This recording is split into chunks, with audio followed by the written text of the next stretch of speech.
Hello, and thank you once again for tuning into my podcast, Real Talk About Life and Relationships, with me, your host, Coach Stephanie K, also known as Sage the Coach. I'm a multi-certified and master life and relationship coach, and I'm also an author, a teacher, a business owner. I mean, I wear a lot of hats, as I always say. And so, like I said, thank you once again for tuning in to my podcast. And so, for those of you who might be your first time watching me, you can catch my shows on Thursdays at 12 p.m. On the platforms of usually YouTube and Facebook, but I also post on Instagram sometimes LinkedIn. But if you want the reliable sources, it's Facebook and YouTube. And so you can follow me on all those platforms, as well as watch my shows via the Entertainment Theater app on the Apple Play Store, the Android store, and also on the Roku.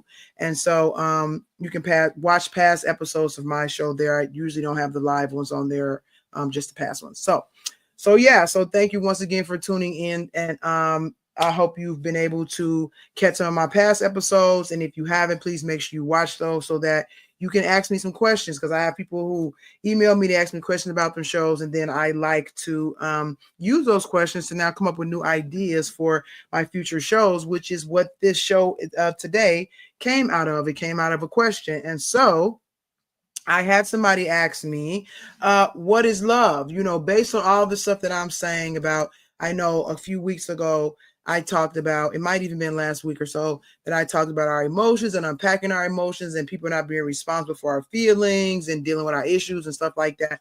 And I can see how somebody, if you're hearing those things for the first time, it might make you feel like, well, I thought love was when people were responsible for your emotions, or when people did, cater to your issues or whatever like that. And so it can kind of rattle your definition of love. So I was very happy to get this question so that I can dive into it and let you all know what, from my perspective, what love is really is, because once again, it's one of those things that we just don't get right a lot of times, and we don't fully understand it. And so a lot of times people base the way that they love on a variety of things that have absolutely nothing to do with love whatsoever. So again, you can take what I'm saying if you want to, because it is my opinion. I do back it up with the Bible. If you really want that, I can do that. But this is just my opinion. So if it resonates with you, it resonates with you. And if it doesn't, it doesn't. But I can tell you almost for certain that if you change your perspective, if it does not match with this, and you change your perspective of love to include some of the things that I'm saying, you will be a healthier person and you will have healthier relationships. So I challenge you to do that if you're interested. So anyway, so again, like I said, I want to talk today about what is love. I will start with the misconceptions first, because what do most people say love is? It's a feeling, right? And so it's much more than a feeling. Like, a feeling is the surface of it. It doesn't even scratch the surface of what love really is if you just classify it as a feeling. And this is why you get people who get married and then they say we grew out of love and that we didn't love each other anymore, so we walked away, because that is not what love is. Love is, like, how can you say you grew out of love? It defeats the whole purpose of what love is, because love is that tangible thing, that unbreakable thing that is between people. So how did you grow out of it? That's not love. Love doesn't grow out of love.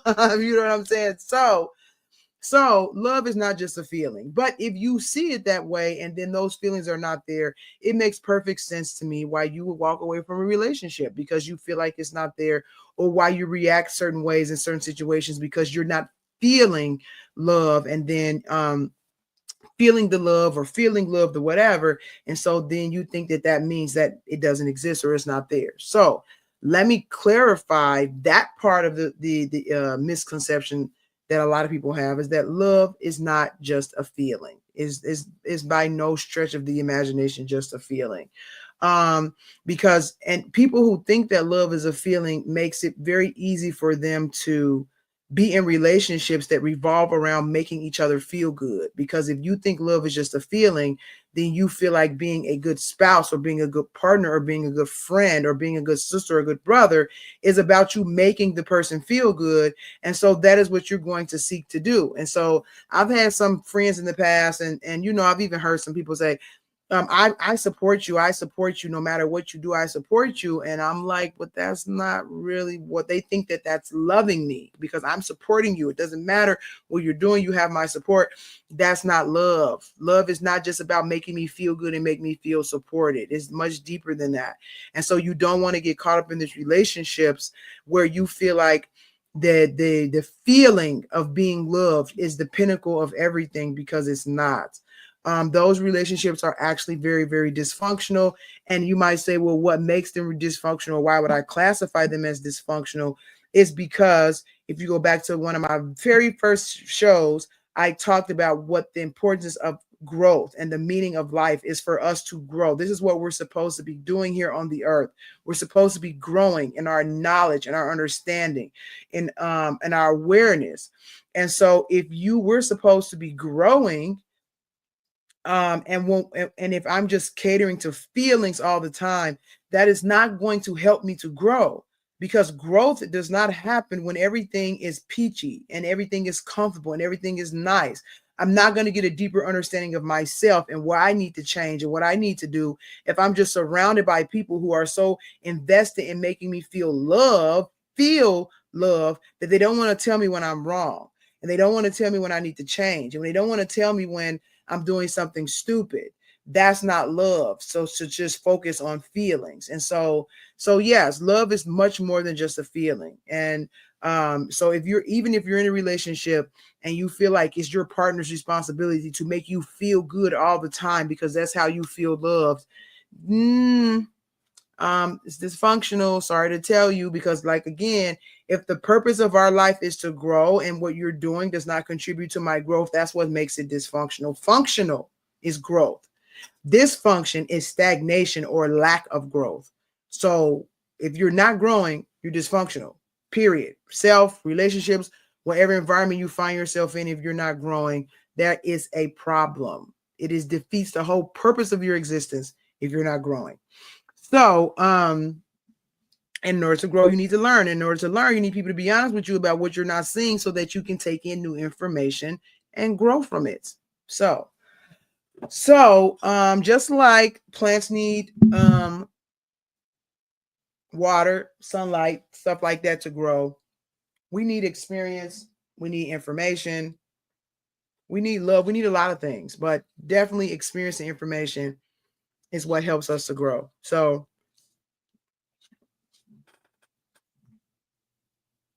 I had something stuck in my teeth there. Sorry about that.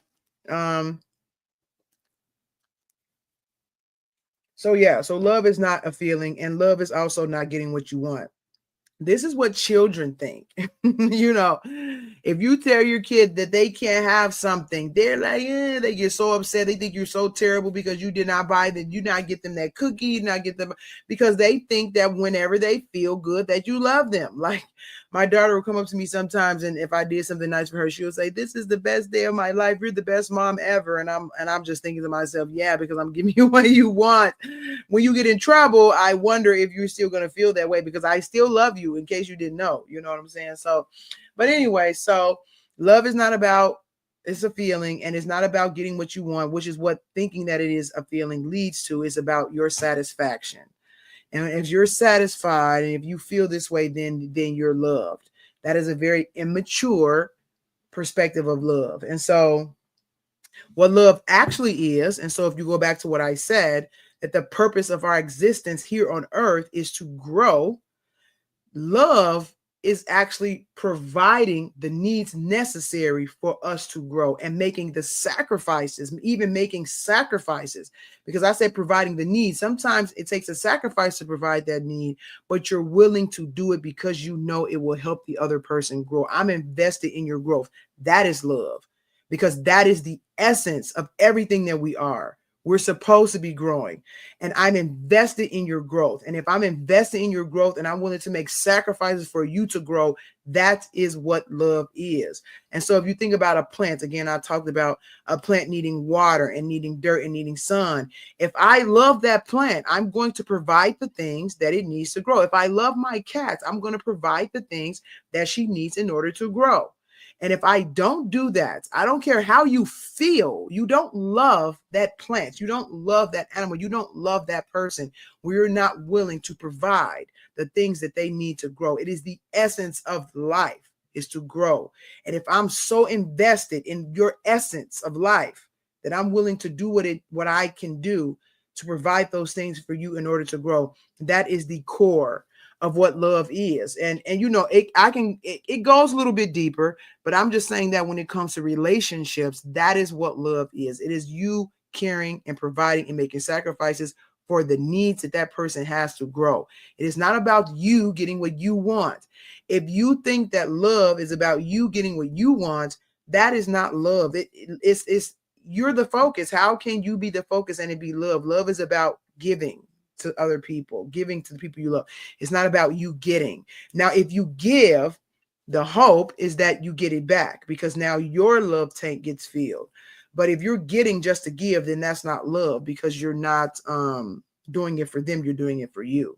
So yeah. So when you're willing to provide the needs necessary, make the sacrifice for people in order to grow, that is what love is. And when people grow, that is what makes them happy, when people are growing. So if you want people to, because again, we have this situation where people think that because they feel satisfied and because they feel happy, that means that they're loved. But when you feel satisfied and happy because you are growing, that is what the end result of love. So the love is the growth part. And then if you get that, then you're happy. Not that you can't skip over the growth part and just go straight to what can I do to make you happy type of thing. And you're paying no attention to the growth of the person. So for example, if my daughter, if I just constantly give her cookies because that's what she wants, and I'm not thinking about her growth, not only her mental growth, but her physical growth, her development. If I'm not considering those things, and I'm only looking to make her happy and just give her a cookie, I just skipped over the whole growth thing. And all I'm concerned about now is making her happy. That is not love. That is a problem. And like I said before, that is dysfunctional. So you want to include the growth part in that, and then it will still lead to the happiness that you're ultimately trying to get to. And so I know I've heard this many, many times, that compared to the way God designed stuff to be, that the earth is called the upside down kingdom, or even God is upside down kingdom compared to the way that we do stuff, because we do it backwards. You know, God designed things to align in a way to get us to the thing that we're trying to get to, but we go around the other way. You know, we go around the back way, and then we still want to get the thing that we're supposed to get.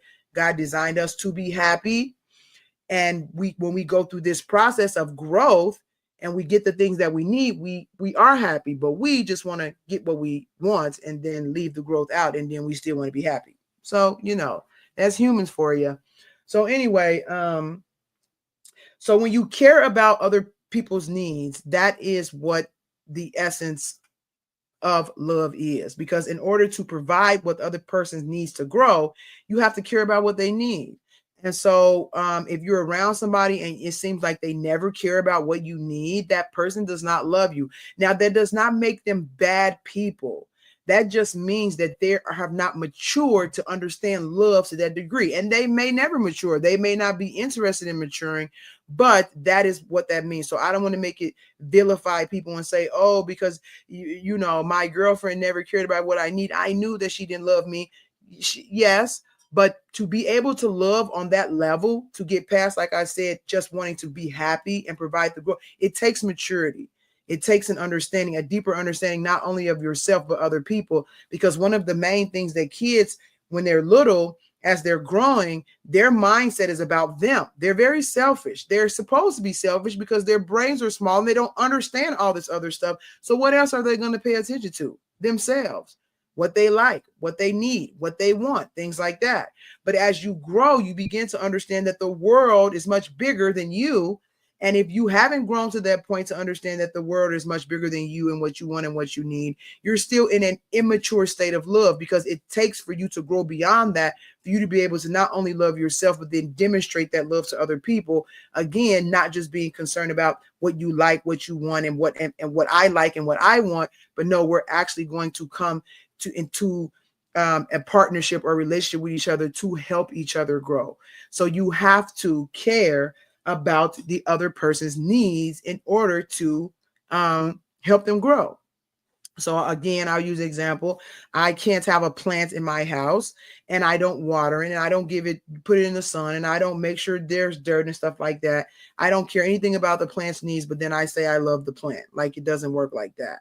So you have to care about what other people need in order to be able to love on a mature level. And I'll hopefully get into that a little bit about the levels of love, because we didn't create love. Love comes from God. And so when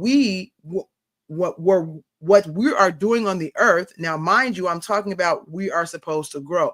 And in another video, I talked about how there are different levels. Like when we're in kindergarten, we learn the numbers, how to count, then we learn bigger numbers, then we learn to add and subtract and multiply and fractions and all that. Love is the same thing. We have to grow in our understanding of love. This is why we need to grow, because there are levels in everything. And so if you're just on level 1 understanding of love, like a child, and you haven't matured to the higher levels of understanding and demonstrating love, then that, of course, means that you're immature. And so because we did not create love, we cannot be the measure of it. We need something outside of ourselves, which I talked about in another video, to help us to see exactly where we are and understand exactly where we're going. So God created love, and his love is, incomprehensible. And so for us to now, we're in life to grow into understanding the creator of love. A lot of what we're doing is learning love. We're learning how to demonstrate it. We're learning what it looks like. We're learning what it takes, what it doesn't take, what it needs, what it doesn't need. And so that's a level of growth. So you're understanding how love operates in different relationships, different scenarios, especially when it comes to yourself. So we need to grow in our understanding of love. And some people have not grown in their understanding of love. They do not know how to exercise love and demonstrate love on mature levels. So it doesn't make them bad if they don't care about your needs. Some people are bad, don't get me wrong. I just not want to blanket it with everything, because some people are genuinely immature. They were not shown love. They don't know what it means, what it takes, what it looks like, and they need to grow in that. And that does not make them bad. They need to be willing to grow, but it doesn't make them bad people. If anything, it just makes them ignorant. And all of us are ignorant to some degree and some level. So no need to kill people for that. So when you care about people's needs, then that's when you love them. Now, there's another thing that's attached to that, is because then you can go back and say, well, I thought you just said that if you're always just trying to make somebody happy, that's not love. But if you care about their needs and that makes them happy, then that's love. No, because there's a difference between healthy needs and unhealthy needs. We all have needs, again, like a plant, to help us grow. There's some things that we need that have there's some things that we want that have nothing to do with our growth. So you providing the needs that you being interested and willing to sacrifice to help provide the needs for other people to grow, is not about giving them everything that they want, because that is not what you need to grow. And that is when you get into unhealthy needs and healthy needs, and sometimes just wants versus needs, because it's okay to want something. That doesn't necessarily mean you need it. And so you don't want to get those mixed up, because people will always say, well, I need, for example, I've seen a lot of men who think that they need to have sex 10 times, 15 times a week or whatever. And they think that if their wife does not provide sex every time they want sex, that means that she does not love him. That's not healthy. It's not healthy in the slightest. And so, and let me not say that that's not healthy. What's not, because some people do have really high sex drives. What I mean to say is, for you to want sex to the degree that you are not concerned about how your partner feels about it, that's not healthy. I want to give myself a high five on that one and say, yeah, but yeah, that's not healthy for you to not care about, you want it this much, but this person doesn't want it that much. And then there's no meeting in the middle. Like, you don't care. If you don't give it to me, if you don't love me, that is not necessarily a healthy need. You actually have an unhealthy need. And what is showing that it's unhealthy is that you don't care now about the other person. That's not healthy. So you have your healthy needs and you have your unhealthy needs, and you need to know a little bit about yourself. And so I talk a lot about people understanding who they are and what they need. When you understand yourself, then it's going to be much easier for you to understand the needs of another person, because we generally have the same needs. Now, they differ in some ways, and some people might need some stuff more than others. So, for example, the love languages. Some people might need acts of service more than they want gifts, but we all still need love. You see what I'm saying? So our needs are pretty much the same. We all need love. We all need support. We all need community. We all need accountability. We all need food, stuff like that. We all need shelter. And so those are the needs that are universal that everybody has. And then it's up to you within the relationship that you have with that person to decipher what type of needs, the levels that they need in these particular areas in order to make sure that they feel loved. But again, it has to be healthy, and it can get tricky because people think, again, that they need stuff that they actually don't need. So if you say we all need shelter, and then you're a husband and your wife says we need shelter and I need a mansion, that's the shelter that I need. And if you give me a mansion, then that means that you love me. Okay, so so we just have to kind of keep stuff into perspective. And again, it's a growing process. So when you care about the needs of people, their basic needs about universal that we all have, that is the sign that you care about them. And then when you're willing to sacrifice and invest in that person's needs being met in order for them to grow, that is a sign that you love the person. Now the emotional part of love, which I'll want to bring that in, it is beneficial. Now, I'm saying love is not just a feeling, but again, if you look at my other shows, I talked about how our emotions tell us how something affects us. If you have the emotion of love, it's almost like gas in your gas tank to demonstrate that love. That does not mean you cannot demonstrate it without feeling that. So that's why I said love is more than a feeling. It's actually a choice, because if you love somebody and you make the decision to invest into their needs so that they can grow, it doesn't necessarily matter how you feel in order for you to do that. You could be tired, you will still do it. And all the mothers out there that can relate to what I'm saying, you know what I'm talking about. You could be tired, you could be mad, you could be, whatever you have to do, whatever you feel, you will set those things aside in order to still see after your kids if they need you. There's times, like, it's funny because I used to be really afraid of bugs. And so, but my kids, my girls, when they were getting older, they were afraid of bugs too. And so I didn't want to be afraid of bugs and they're afraid of bugs, because how are we going to help each other? You know what I'm saying? So in order to calm their fear of bugs, I had to hide my fear of bugs.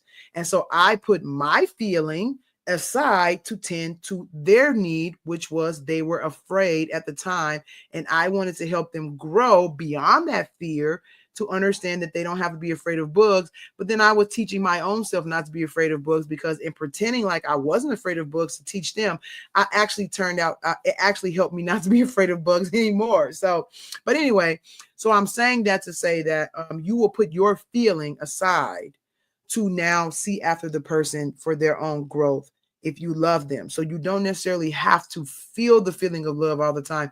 It's good if you do feel it, because it does put gas in your tank and it helps to kind of push you further and when it comes to expressing it, and help you to last longer when it comes to expressing it. But you don't necessarily need the feeling. And if you're in any substantial relationship, you will understand that you're not going to feel that way all the time, and that is okay.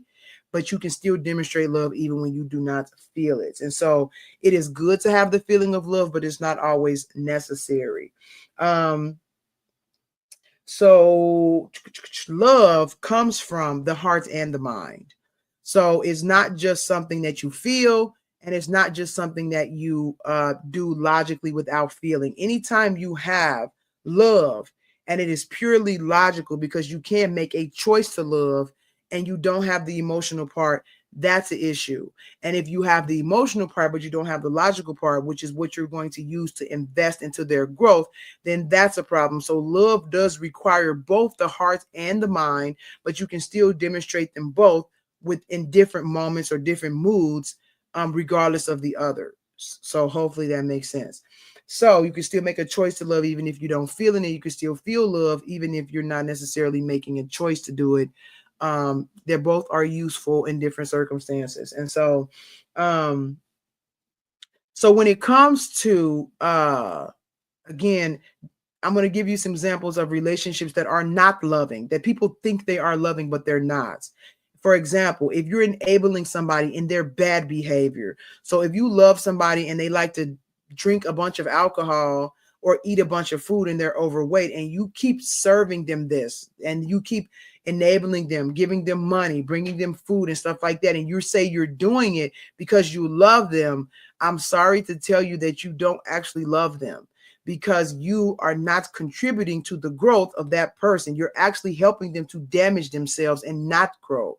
And so that's not love. Again, this is the basis of who we are. If I'm not contributing to your growth, then I'm contributing to your deterioration. And anybody that's contributing to your deterioration cannot possibly be somebody who loves you. That's not to say that we don't get it mixed up. We get it mixed up a lot. And I don't want to make it seem like, oh, you just so devilish because you're contributing to somebody's deterioration. You didn't realize you were doing that. And so you're just so terrible. But again, it's not a mature understanding of love. And so this is an opportunity for you to mature your understanding of love and exercise it in the right way. Because if you're contributing to somebody's deterioration, you don't love them. If I'm not watering my plant and I'm putting it under, a basket where it can't get sun, I can't say, oh, I love the plant. I'm killing it. Might be slow, but I'm still killing it. And so, when you're in codependent relationships, when you're enabling people, when you are not sensitive to what the other person needs and what they're saying, those are signs that you don't love the person. Those are not good demonstrations of love. Let me say it like that. And so if you aim to be a person that's demonstrating love healthily and correctly, you will put a tap on those things even when it's difficult. And so I said before in another video that everything that feels bad is not bad. So if you take your friend who you're serving alcohol to or helping them with their habits, and you now say, you know what, I'm not going to do this anymore, it's damaging you, they're not going to like it, and they're going to be mad, and they might feel bad, and you might feel bad because you see that they feel bad, but it's not bad. You're doing something healthy, you're doing something right, and if you stick with it, you're going to see the end result is much better than the end result that would have come if you continued in the direction that you were going. So when you have, relationships where you're enabling people, and it's different levels of this enabling. I'm talking about a drinking habit, but it can even be something as simple as you allowing somebody to continue to be lazy and not work. Maybe your child is living with you and you don't put any expectations on them to contribute to the household and work. You're actually not loving them. You're not contributing to their growth, because they cannot stay like that. Even if they do stay like that, then what is going to happen when you're not around anymore? They're not going to know how to take care of themselves. And so if you love them, you're not going to contribute to their deterioration or their stagnation, and do what is necessary, even if it's difficult, to help the person grow. And this is where people get a lot of stuff when it comes to God. They get upset with God, like, why is God allowing this to happen? Why God didn't stop this? Why God didn't stop that? And I would say I've even asked myself those same questions. So don't think I'm sitting back as a saint and I totally don't have these thoughts at times. But it's because he is concerned about our growth. He's not going to just give you everything that makes you feel good that you like. Even sometimes if it's good stuff, if it's somehow going to negatively affect your growth, he will let you cry, he will let you be upset, he will let you be hurt, because he is more concerned with your growth than he is concerned about simply making you happy, simply making us happy. And then there's a whole another aspect of that when we get into free will and stuff like that, which I'm not going to go into today. I just wanted to point that out, that God is more concerned with our growth than anything else. And so that's why he does not give us everything we want all the time. So that's not love, when you're not contributing to people's growth. And again, you need to understand the healthy areas that we need to grow in to know if you're doing that or not. If you don't understand yourself and how people operate and what we need, you can easily not be providing people's needs and not be aware that that is not love and that you're not helping them to grow. So that's when we must educate ourselves so that we can understand what we need in order to do things the right way. So that's basically, I'm just looking at my notes really quickly, like I always do. Oh, I also wanted to say that not confronting people when it's necessary is also not love. When you see something in people and you don't say anything about it, that's why the Bible says it's shameful to talk about what the disobedient do in secret. Expose it. That's love when you expose it, because you're giving the person the opportunity to change so they can grow. So yeah, it's all about growth. So to wrap up really quickly, and I hope I kind of help you understand love, maybe from a different perspective. So two things I want to add really quickly is what the Bible says about love. So the Bible says that love is patient, love is kind, love does not envy, it's not boast, it's not proud, it's not selfish, thinking about yourself, it's not angry, because you know your anger is going to negatively affect the other person. A lot of these things when it comes to love, these characteristics, patience, kindness, envy, it's about how you're going to negatively affect the other person's growth. And you don't want to do that.